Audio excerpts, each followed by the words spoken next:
penetrated. Halo teman-teman semua, jumpa lagi dengan Keke di sini. Kali ini kita akan bahas sebuah film yang berjudul Hercules yang dirilis pada tahun 2014. Who are you? Now, tell me. Remember the man that you are. Sekitar 3 abad sebelum Masehi, lahirlah seorang bayi yang merupakan keturunan dari dewa Zeus dari ibunya Oxmini yang merupakan seorang manusia biasa.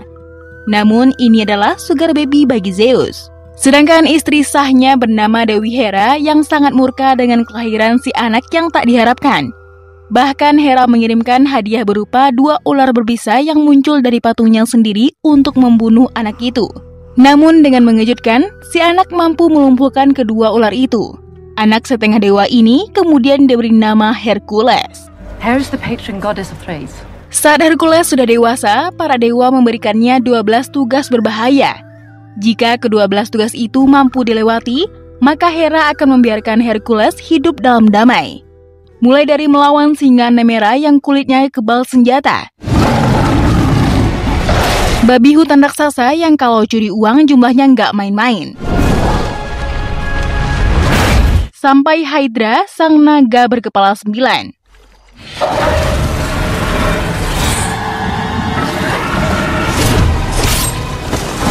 Keponakan Hercules bernama Iolaos yang merupakan pendongeng handal menceritakan kisah itu pada sekelompok bajak laut yang akan membunuhnya. Every word is true. What a load of crap. Finish him.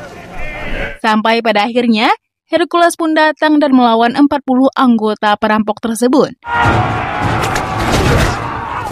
Make him bleed. I get paid either way. Namun ia tak sendirian, melainkan bersama 4 rekan setianya.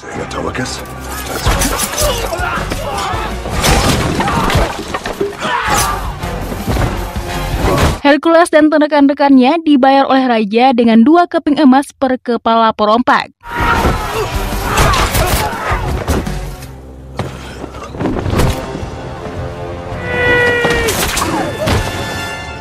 Not you. Setelah misi itu selesai, mereka berpesta dan banyak wanita di sana yang terkagum-kagum melihat sosok Hercules. You're a servant. See? I told you I knew Hercules. Ladies. Tidak lama kemudian, datanglah Putri Irginia dengan pengawalan ketat. Ia menyampaikan pesan dari ayahnya Raja Kotis. Sang raja meminta bantuan Hercules untuk mengatasi perang saudara yang sedang melanda negeri Thracian. Awalnya Hercules menolak. Namun setelah Putri Irginia mengatakan bahwa Hercules akan dibayar dengan emas 2 kali berat tubuhnya, Hercules pun tak mampu menolak tawarannya. Mereka semua pun berangkat menuju negeri Thracian yang terletak di Balkan Tenggara. Sesampainya di kerajaan, mereka disambut oleh sang jenderal bernama Sitaklis. Di sana juga ada Arius, putra Erginia yang sudah menanti kedatangan Hercules. Arius berkata bahwa ia sangat mengidolakan dan bercita-cita menjadi pahlawan seperti Hercules. Kisah Hercules sudah sangat tersohor seantero Yunani. Ia dikenal sebagai manusia setengah dewa yang abadi. Kemunculan bocah itu membuat Hercules teringat masa lalunya, di mana istri dan ketiga anaknya tewas di hari itu. Lalu ia kembali tersadar saat diminta menemui Raja Kotis. Hercules memperkenalkan keponakan dan semua rekan-rekannya. Namun saat melihat Atalanta, Raja Kotis meremehkan kemampuannya. Karena di zaman itu, wanita dinilai sebagai makhluk lemah dan tak pantas ikut campur dalam peperangan. Tanpa basa-basi, Atalanta kemudian segera mendemonstrasikan kemampuannya. It takes every one of us to resist Rhesus. Raja Kotis kemudian menceritakan bagaimana perang saudara itu menyengsarakan rakyatnya. Perang itu dimulai oleh Rhesus yang dulunya adalah panglima kerajaannya. Konon Rhesus adalah seorang penyihir yang memiliki pasukan manusia setengah kuda atau Centaurus. Rumor mengatakan bahwa Rhesus hanya bisa dibunuh oleh dewa atau keturunannya. Itulah kenapa Raja Kotis sampai repot-repot mengirim putrinya untuk meminta bantuan Hercules. Raja Kotis sebenarnya tidak terlalu peduli apakah legenda kisah Hercules benar atau tidak. Yang pasti sosok Hercules sudah dipercaya sebagai pahlawan. Membuat sang raja berharap pasukannya menjadi lebih semangat karena Hercules ada di pihak mereka. new world! Karena jumlah pasukan mereka sudah sangat berkurang, petani dan fakir miskin akan dilatih sebagai pasukan tambahan. Hercules dan komplotannya akan mengajarkan mereka semua seni berperang.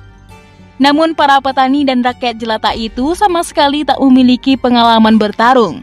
Bahkan untuk mempertahankan dinding perisai pun mereka tak mampu. Dead?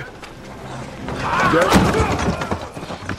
Sebelum menyerang langsung ke jantung pertahanan musuh, Raja Kotis berencana mempertahankan kota Besi terlebih dahulu dengan mengerahkan 4.000 pasukan terbaiknya. Karena jika Rhesus sampai memenangkan pertempuran dan menguasai kota Besi, maka target Rhesus berikutnya bisa dipastikan merupakan istana Raja Kotis. Ia yakin mereka bisa memenangkan pertempuran dengan adanya Hercules di pihak mereka. Malam harinya saat Arius sedang mencari Hercules, bocah itu mendengar suara hewan aneh yang ada di dekatnya. Ternyata itu adalah Tydeus. Bertahun-tahun Tydeus menyaksikan kejahatan perang sejak ia lahir. Trauma itu membuat perilakunya seperti hewan saat malam hari. Bahkan Tydeus pun tak pernah mengucapkan sepatah kata pun seumur hidupnya. Meskipun begitu, Tydeus merupakan pengikut Hercules yang paling setia. Setelah itu, Hercules mengantarkan Arius ke ibunya yang ternyata ada di barak perawatan. Erginia mengabdikan dirinya untuk membantu merawat rakyat jelata yang terluka akibat pemberontakan Rhesus. Hercules yang kagum dengan keinginan dan keyakinan Arius untuk menjadi pahlawan, kemudian memberikan sebuah kalung dari taring singa Nemea pada bocah itu. And the great Achilles, where they will dwell forever. Esok harinya pasukan dipersiapkan untuk berperang. Di sana Hercules menemukan Iolaos yang bersembunyi di antara barisan. Ia sangat ingin membuktikan diri bahwa ia juga bisa bertarung. Namun Hercules tak ingin ponakannya itu terluka dan menyuruhnya untuk berlindung bersama raja. The wall is your blanket. Dengan kalimat motivasi dari Hercules, pasukan pun akhirnya diberangkatkan.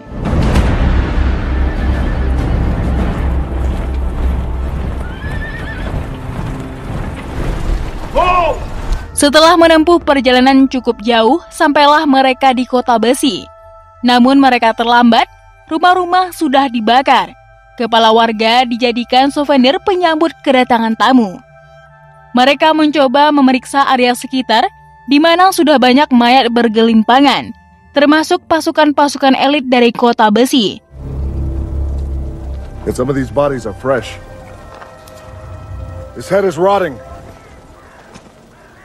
Namun tiba-tiba pasukan elit yang bergelimpangan di sekitar mereka kembali bangkit.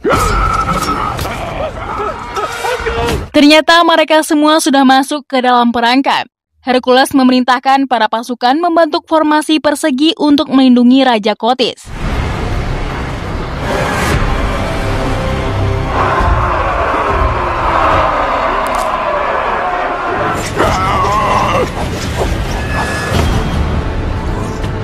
Amphiaraus, do we die in this battle? Mereka berasumsi bahwa para pasukan elit kota Besi telah terkena sihir dari Rhesus, di mana pikiran mereka dimanipulasi agar mereka membantai warganya sendiri. Dan sekarang giliran pihak kerajaanlah yang diserang.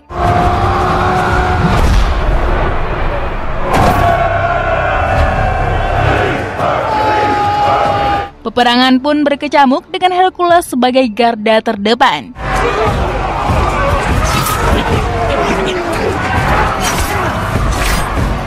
Atalanta mulai unjuk gigi dengan menumbangkan banyak prajurit elit kota Besi.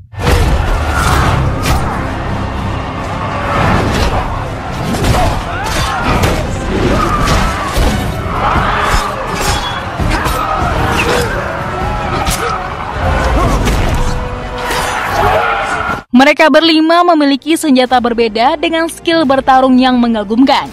Atalanta bertugas sebagai penembak jarak jauh dengan panahnya. Autolycus adalah petarung jarak dekat dengan pisaunya. Amphiaraus sang peramal menggunakan tombak dua sisi yang secara teknis dapat membunuh beberapa prajurit sekaligus. Tydeus dengan lincah membantai musuh menggunakan dua kapaknya. Sedangkan Hercules terus menggila menggunakan gada besi dengan kekuatan dan stamina yang luar biasa. Namun jumlah musuh terlalu banyak. Dinding perisai berhasil dijebol dan nyawa Raja Kotis mulai terancam.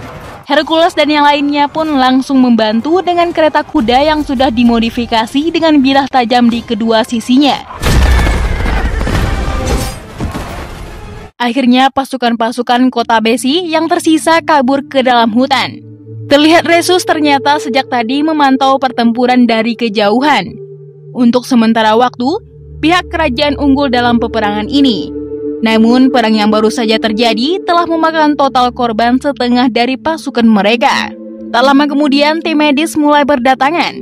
Virginia langsung merawat luka tusukan di badan Hercules. Ternyata Hercules bukanlah manusia abadi seperti yang diceritakan legenda. Wanita itu kemudian menanyakan, apakah Hercules memiliki anak dan istri? Hercules pun mendadak termenung, tak menanggapi pertanyaan Virginia. Akibat efek samping obat yang diminumnya, Hercules pun tertidur. Bahkan di dalam mimpi, masa lalu kembali menghantuinya.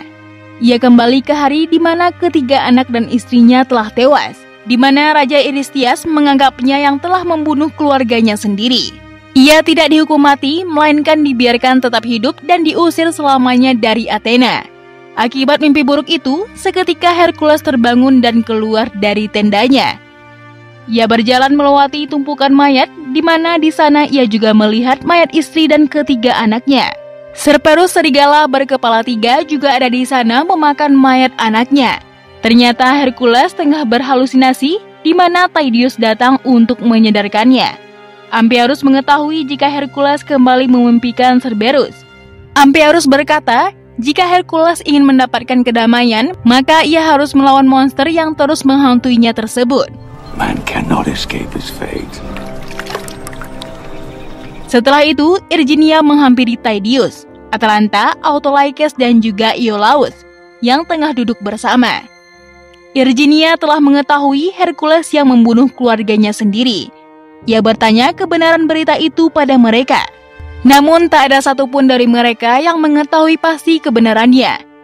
Karena saat keluarganya meninggal, Hercules tidak mengingat apapun yang terjadi. Dan saat tersadar, tangan Hercules sudah berlumur darah keluarganya sendiri.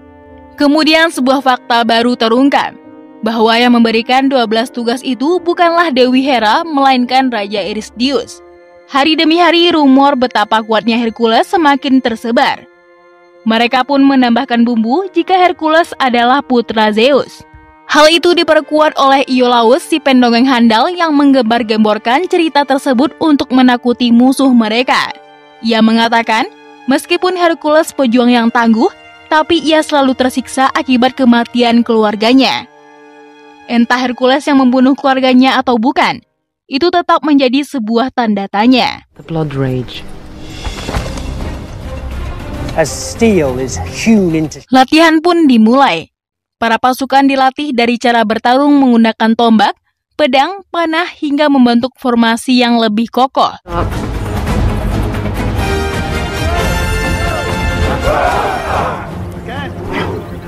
Menurut pengintaian bernama Painius, Rhesus dan para pasukannya mendirikan kemah di kaki gunung Styges yang berjarak 347 km dari sana.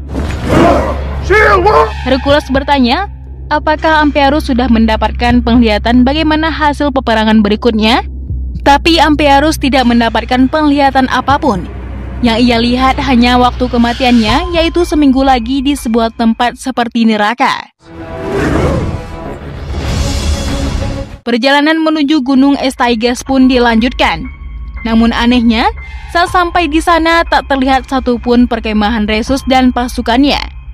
Ternyata Rhesus dan pasukannya sudah bersiap untuk menyambut kedatangan mereka. Pasukan Centaurus yang digembar-gemborkan oleh pihak Rhesus hanyalah kebohongan untuk menakut-nakuti prajurit Raja Kotis. Faktanya, mereka hanyalah manusia normal yang menunggangi kuda. Rhesus kemudian mendatangi Kotis dan mengatakan jika pasukannya siap untuk bertempur. Do I look afraid? Your legend ends here. Hercules, the son of Zeus, You have come looking for a fight. Ternyata Painius si mata-mata telah berkhianat dan berpihak kepada Rhesus. Phineas! You've made your choice. Pasukan Rhesus jauh lebih banyak, jumlah mereka 3 kali lipat dari pasukan kerajaan. Let it be to death! Namun Kotis sama sekali tak gentar. Sebelum peperangan dimulai, Hercules kembali menguatkan mental para pasukan, dan peperangan pun tak terelakkan. Hercules memberikan aba-aba kepada pasukan pemanah untuk menyerang di saat yang tepat.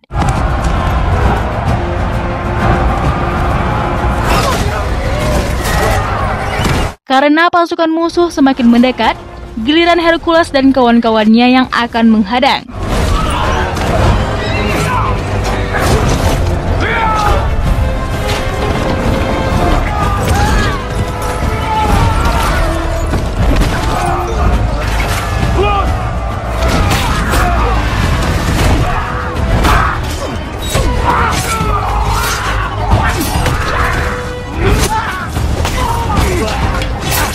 Lalu Rhesus memerintahkan pasukan pemanahnya untuk menyerang dengan baluran api. Di saat itulah Amphiaraus berpikir dirinya akan mati. Namun dirinya salah. Pasukan Rhesus pun berhasil dipukul mundur hingga kocar-kacir. Namun tidak bagi Rhesus yang malah maju mengincar kepala Hercules. Mereka pun akhirnya kembali ke kerajaan dengan membawa Rhesus, Paines dan beberapa pasukan sebagai tahanan. Di hadapan banyak orang, Jenderal Sitaklis mempermalukan Rhesus dengan menendangnya berkali-kali. Hercules segera menghentikan perbuatan sang jenderal. Rhesus tiba-tiba mengatakan jika yang membakar kota Besi adalah Kotis dan Hercules telah bertempur di pihak yang salah. Pada perjamuan makan malam, Sitaklis mengatakan jika Thracian sudah bersatu dan hanya memiliki satu raja. Namun tiba-tiba Rhesus meneriakkan bahwa negeri Thracian bukanlah milik seorang raja, melainkan milik seluruh rakyatnya. Disitulah Hercules makin yakin jika perkataan Rhesus memanglah benar. Hercules kemudian mendatangi Irginia karena melihat ekspresi wajahnya yang iba melihat Rhesus ditahan. Di sana Irginia mengakui bahwa dirinya sejak awal memanipulasi Hercules. Pihak yang sebenarnya bersalah adalah Kotis, bukanlah Rhesus. Ia melakukan ini semua demi putranya Arius. Karena jika ia menolak untuk menghasut Hercules, maka Kotis akan membunuh putra kecilnya. Dulu suaminya Irginia adalah raja sebelum Kotis. Kotis meracuninya agar ia bisa mencuri tahta Raja Thracian. Semenjak itu, Rhesus berusaha melawan balik sampai akhirnya perang saudara pun pecah. Irginia memohon pada Hercules untuk membawa dan mengasuh putranya agar bocah itu aman. Karena Arius adalah calon raja dan suatu saat nanti akan menyembuhkan kerajaan itu. Tiba-tiba Sitaklis datang meminta Hercules menemui raja. Dengan penuh amarah, Hercules langsung mencecar Raja Kotis. You wanted conquerors, not heroes. Benar saja, Raja Kotis mengakui tindakan busuknya, bahwa sejak dulu ia menginginkan tahta. Dan kini berkat Hercules, ia berhasil menumpas pemberontak dan mengukuhkan posisinya sebagai Raja Thracian yang baru. Kotis semakin berani menentang Hercules. Kini ia memiliki bala tentara yang tangguh, dan tentaranya akan melatih ribuan prajurit lainnya untuk menciptakan pasukan yang lebih besar lagi. Kotis berkata, akan jauh lebih baik jika Hercules tetap memimpin pasukan Thracian. Hercules jelas menolak. Ia tidak sudi melayani raja tirani seperti Kotis. Sesuai janji, Hercules tetap dibayar emas, namun mereka diusir dari sana.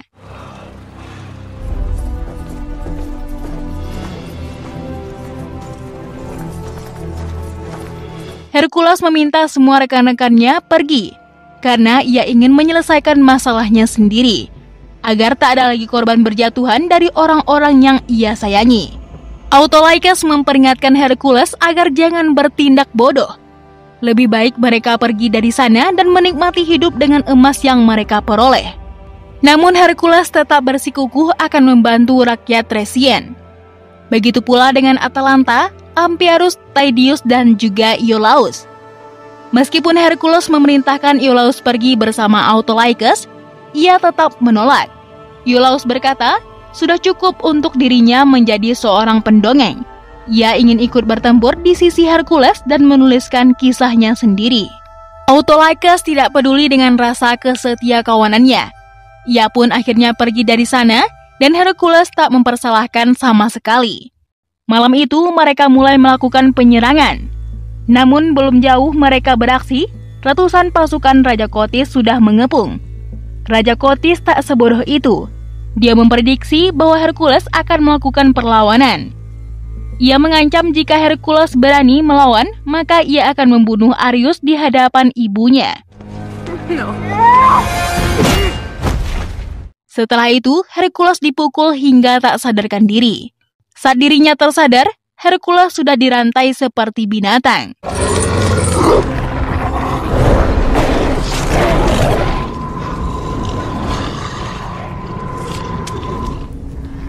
Dari kegelapan, Raja Eurystheus muncul membawa 3 serigala peliharaannya. Ternyata kerajaan Athena dan Thracian sekarang menjalin aliansi untuk menguasai seluruh Yunani. Di momen itulah Hercules mulai mengingat tragedi yang menimpa anak-anak dan istrinya, di mana ternyata saat itu ia dibius oleh Eurystheus dan keluarganya dibunuh oleh ketiga serigala peliharaannya tersebut. Eurystheus mengakui bahwa dirinya lah yang telah membunuh keluarga Hercules. Semua itu ia lakukan demi menghancurkan reputasi Hercules, karena terlalu dipuja-puja sebagai pahlawan bahkan dewa bagi rakyat Athena. Eurystheus merasa posisinya sebagai raja telah terancam karena rakyatnya lebih mengeluhkan nama Hercules ketimbang dirinya. Maka dari itu, Hercules difitnah telah membunuh keluarganya sendiri dan dibiarkan menjalani sisa hidupnya untuk menderita karena rasa bersalah.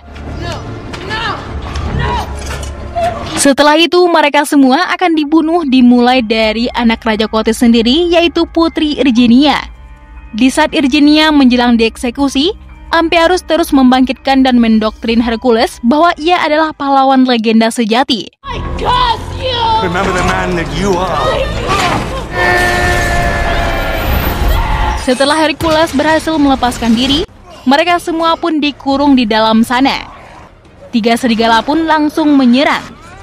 Sambil berdarah-darah, Hercules bertarung melawan ketiga serigala ganas itu.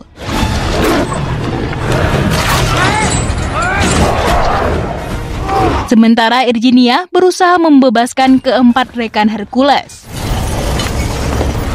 Mereka semua berhasil kabur dari penjara dan langsung menyerang pasukan.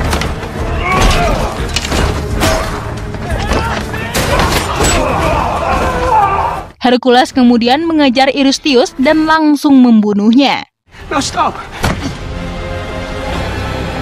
Namun tiba-tiba dari belakang Jenderal Siktaklis datang berniat membunuh Hercules.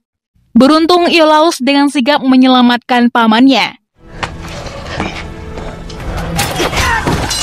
Saat mereka keluar untuk mengejar Kotis yang membawa Arius, di luar sudah ada ribuan pasukan Thracian mengepung dan siap menyerang mereka. Kotis memaksa Hercules untuk mengakui kekalahannya dan menyembah kepadanya.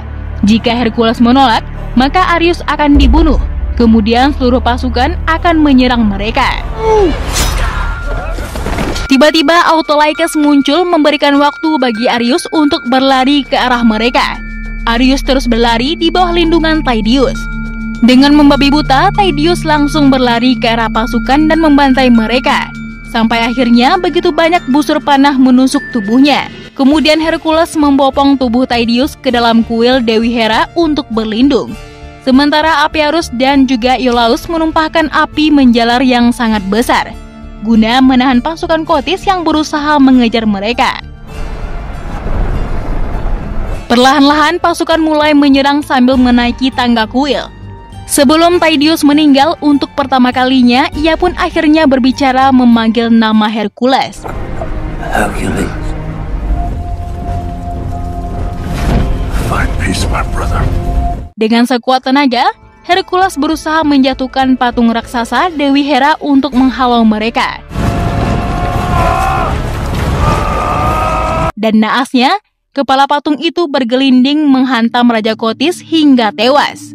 Semua prajurit yang menyaksikan kekuatan Hercules langsung tunduk kepadanya.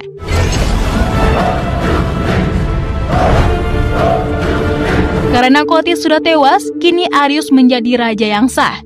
Entah apakah legenda itu benar atau hanya omong kosong, tapi yang penting untuk menjadi seorang pahlawan tidaklah harus menjadi manusia setengah dewa. Dan untuk menjadi orang baik, kamu hanya perlu menjadi manusia biasa yang peduli pada sesama. Dan film pun selesai. Terima kasih telah menonton dan sampai jumpa di video berikutnya.